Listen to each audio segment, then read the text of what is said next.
Da Bog da i njoj bilo ovako, kako je meni sada, poručuje Anabela Atijas. Dušica Jakovljević i Anabela Atijas prekinula su komunikaciju zbog Lune Đogani. Naime, sve je počelo onda kada su zadrugari imali priliku da gledaju novinske članke.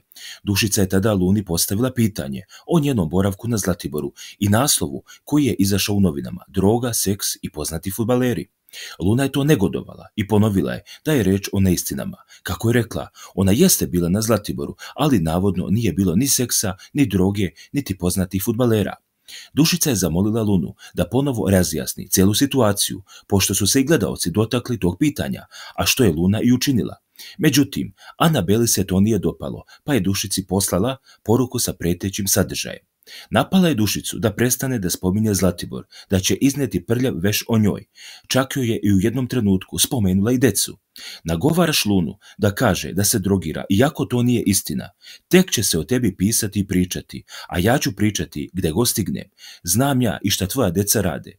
Neke su od stvari koje je Anabela napisala Dušici. Dušica je nakon te poruke prekinula komunikaciju sa majkom Lune Đogani, rekavši da joj se više ne obraća.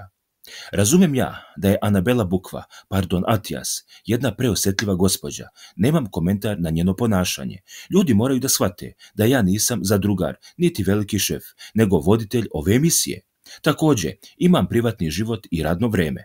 Verujem da će je proći. Nikome ne bi bilo svejedno da gleda ćerku u raznim neprijatnim situacijama i sluša razne priče o njoj. Ali to je na kraju bio i njen izbor, kaže Dušica.